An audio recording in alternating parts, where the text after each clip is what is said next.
Halo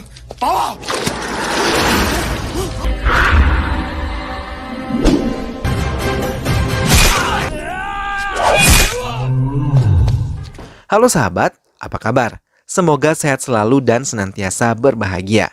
Terima kasih sudah subscribe dan selalu setia menyimak video-video SLMT-TV. Tentunya SLMT-TV selalu hadir menemani waktu bersantai sahabat dengan alur cerita film-film pilihan. Kali ini, film yang akan SLMT-TV ceritakan berjudul Damu. మీ నాన్నగారి మాటను బతికించాలి.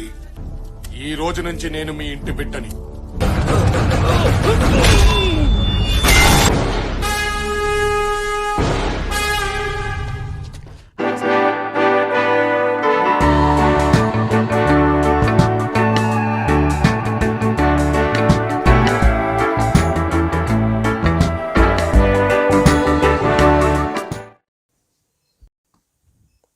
Keluarga Chandra Vamsi dan Surya Vamsi telah bermusuhan selama bertahun-tahun.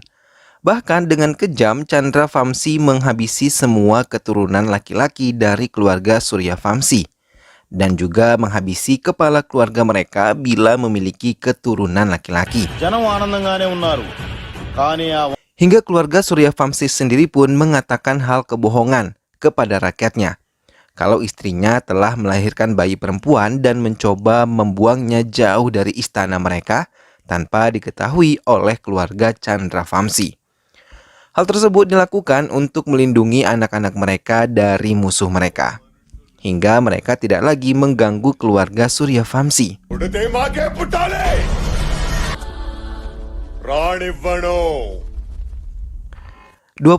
tahun kemudian, Krishna Mohan yang merupakan politikus di kota Hyderabad mendapatkan ancaman dari musuhnya yang menginginkan dia mengikuti kemauannya. Mereka mencegah perjalanan Krishna Mohan.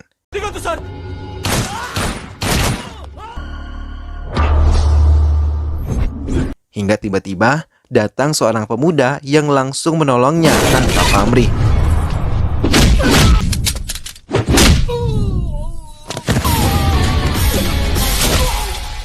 Hingga Krishna Mohan selamat dan ia mengatakan kalau penolongnya itu akan mendapat kesuksesan dalam memimpin. Pemuda yang diketahui bernama Rama Chandra tersebut malah mengatakan bahwa ia adalah yatim piatu yang tidak tega melihat orang lain menderita, karena ia tahu bagaimana menderitanya hidup di jalanan. Rama Chandra kemudian tertarik dengan seorang wanita cantik di gedung tersebut. Ia juga selalu berusaha mencari perhatian untuk mendapatkan nama dari wanita itu. Hingga ia kembali menolong seorang pria yang tersungkur di jalan akibat perbuatan polisi yang sangat egois di jalanan.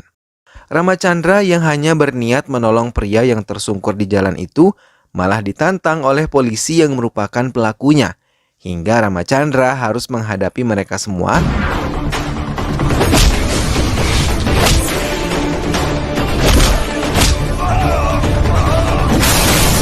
Namun tiba-tiba Menteri Dalam Negeri datang dan langsung memisahkan mereka, bahkan menangguhkan inspektur polisi yang bersalah tersebut. Hal tersebut membuat Satya, wanita yang selama ini disukai oleh Rama Chandra, menjadi tertarik dan jatuh hati kepada Rama Chandra. Mereka pun mulai menjalani hubungan, bahkan mereka berencana untuk menikah. Namun karena Satya berasal dari keluarga kaya raya, ia mengajukan kalau Rama Chandra harus memiliki latar belakang yang baik. Rama Chandra pun berbohong dan mengatakan kalau ia adalah keturunan raja.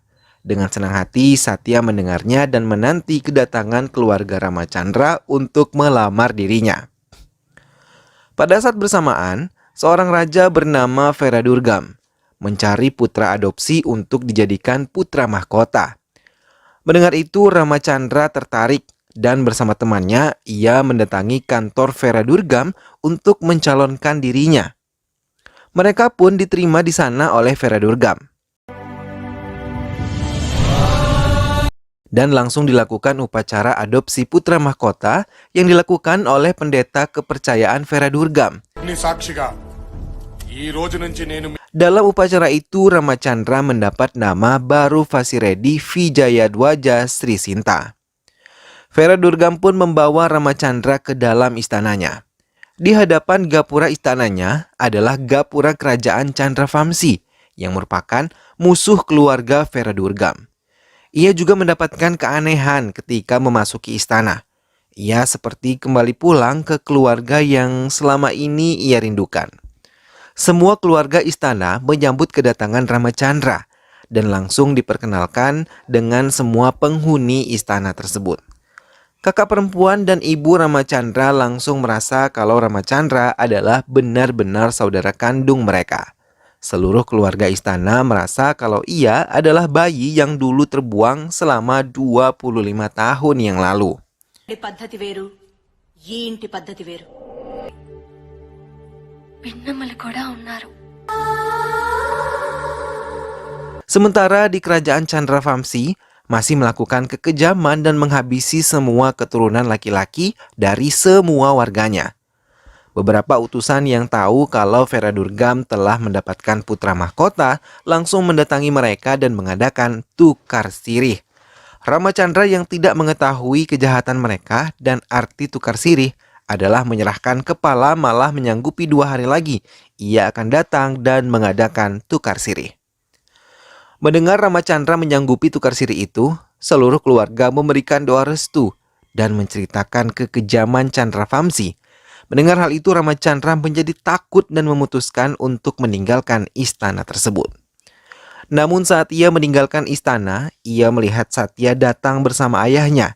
Ramachandra pun membatalkannya. నమస్కారం అండి నా కూతురు Dan ketika Satya tidak memperhatikannya, ia benar-benar melarikan diri karena ia tidak ingin mati sia-sia akibat tukar sirih itu akan diadakan esok hari. Chandravamsi menunggu kedatangan Ramachandra untuk melakukan tukar sirih. Namun Ramachandra yang merasa takut dan benar-benar meninggalkan kerajaan Vera Durgam. Anak buah Chandravamsi datang ke kerajaan Vera Durgam dan langsung menyiksa paman Ramachandra. Bahkan ia menarik tubuhnya menggunakan kuda dan meminta semua anggota keluarga kerajaan hormat kepada mereka. Di kereta, Ramachandra melihat salah satu anggota keluarga kerajaan tengah ditarik oleh kuda. Ia lalu memutuskan untuk pergi dan menyelamatkannya. Sampai di istana, ia langsung menghabisi semua anak buah Chandravamsi, membuat semua keluarga kerajaan dan warga menjadi senang mendapatkan pelindung dari musuhnya. Ramachandra kemudian menghajar semua anak buah Raja Chandravamsi, hingga musuhnya merasa lemah dan saat itu pun Ramachandra terus menghajar mereka hingga Ramachandra berhadapan dengan putra Raja Chandravamsi dan mulai menghadapinya. Ia lalu melawannya dan dengan mudah dapat melumpuhkannya.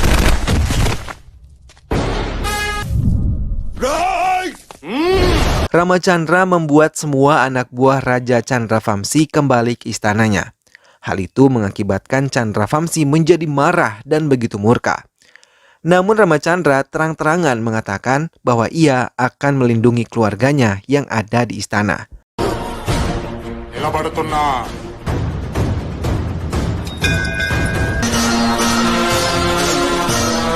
Setelah kepergian Ramachandra, ia memanggil dokter untuk merawat putranya. Namun ia mengatakan bahwa sulit untuk mengobati putranya itu. Perayaan sambutan kehadiran Pangeran Ramachandra pun dilakukan saat Ramachandra memutuskan untuk kembali ke istana dan melindunginya. Mereka mulai mengakui bahwa mereka telah membuang Ramachandra karena untuk melindungi istana dan Ramachandra sendiri. Semua keluarga meminta maaf dan mengakui kesalahan mereka di masa lalu. Ramachandra kemudian mulai mengurus haknya sebagai pewaris dan mendatangi pengacara di kota. Ia mau bekerja sama dengan Ramachandra dan juga keluarganya. Namun keesokan harinya pengacara itu menolak kerjasama yang diminta oleh Ramachandra karena ia takut dengan kekejaman Chandravamsi. Karena keluarganya telah dihabisi oleh mereka. Bahkan Perdana Menteri sekalipun mendukungnya juga. Ibu Ramachandra menceritakan betapa kejamnya Chandravamsi kepada semua warga. Maka ia meminta Ramachandra untuk bisa melumpuhkannya. నగరంలో పెరిగిన నీకున్నంత పరిజ్ఞానం నాలు కోర్చటానికి చావుకి ఎదురెళ్లేవాడే నాయకుడు. చావు. Ramachandra terus menolong warganya untuk terlepas dari jerat ketakutan Chandra Vamsi.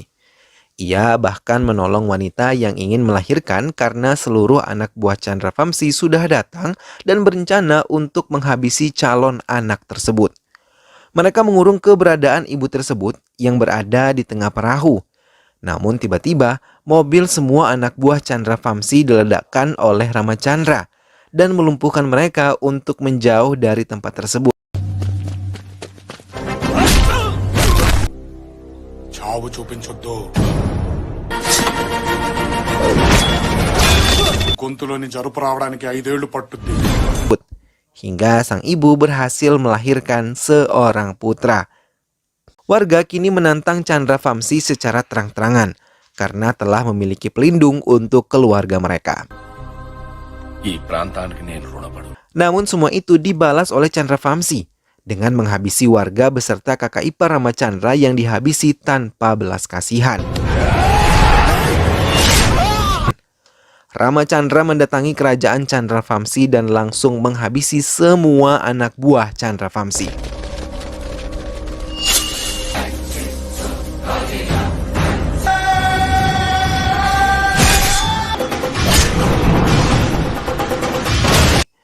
Hingga mereka sangat ketakutan dan berlari menghindari Ramachandra. Namun ia tidak melepaskan mereka. Ia terus mengejar mereka dan menghabisi mereka tanpa tersisa.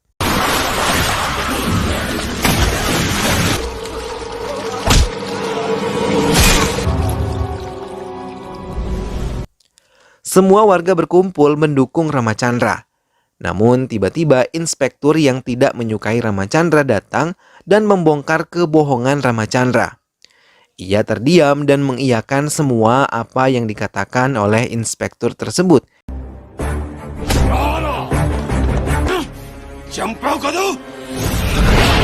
Hingga akhirnya ayah Ramachandra datang dan mengungkapkan semua kebenaran kalau Ramachandra adalah putranya yang sebenarnya yang dulu ia sembunyikan. Begitupun kakeknya juga mengatakan semuanya seperti yang dikatakan oleh putranya.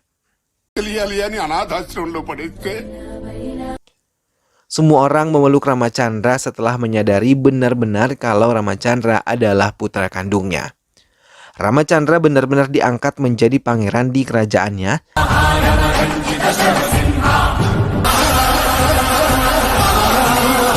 Dan saat Raja Chandra Vamsi menyerang, Ramachandra mencoba untuk membuka hati Chandra Vamsi untuk bisa berdamai. Ramachandra kemudian mencoba menjelaskan mengenai kekejaman yang selama ini dilakukan dan mengajak untuk mereka berdamai karena hal semacam ini hanya akan membawa permusuhan yang tak berkesudahan. Kebiasaan buruk ini hanya akan terus memakan korban dan bila terus dibiarkan mereka hanya akan terus bermusuhan dan saling menghabisi satu sama lain hingga korban akan terus bermunculan. Hal ini tentu akan merugikan kedua belah pihak. Sehingga jalan damai adalah satu-satunya solusi untuk menghentikan permusuhan dan kerugian yang dialami oleh kedua belah pihak. Mendengar semua penjelasan Ramachandra, Chandra Vamsi terbuka hatinya dan meminta maaf kepada seluruh keluarga besar Ramachandra selama permusuhan ini. Kedua belah pihak pun bersepakat untuk berdamai dan mengakhiri permusuhan yang selama ini telah terjadi. Keduanya pun sepakat untuk menyudahi permusuhan dan akhirnya mereka pun menghentikan apa yang selama ini telah terjadi di antara kedua belah pihak sehingga rakyat yang mereka pimpin pun dapat hidup tenang dan damai. Film pun selesai. Nah sahabat, itulah tadi alur cerita dari film yang berjudul Damo. Permusuhan dalam bentuk apapun dan karena alasan apapun sebaiknya dihindari ya sahabat, karena permusuhan hanya akan mengakibatkan perpecahan dan menimbulkan korban. Sebaliknya seharusnya kita harus rukun dan saling bertoleransi satu sama lain agar tercipta kedamaian dan juga kerukunan. Bukankah agama kita mengajarkan bahwa sesungguhnya kita ini ibarat satu tubuh? Jika yang satu mengalami kesakitan, maka bagian tubuh yang lain ikut merasakan. Semoga kita semua diberikan rasa empati yang besar untuk bisa saling mengerti dan memahami satu sama lain, agar tidak ada permusuhan dan perselisihan di antara kita. Bukankah damai itu indah? Setuju kan sahabat? Semoga sahabat semua terhibur setelah menyimak alur cerita film ini. Sampai ketemu lagi di alur cerita film-film selanjutnya. Terima kasih sudah menyimak video ini sampai akhir dan ingat selalu untuk dukung SLMTTV dengan cara klik like, komen, share, dan juga subscribe. Baiklah sahabat, sehat selalu. Jangan lupa terus saksikan SLMTTV dan wassalamualaikum.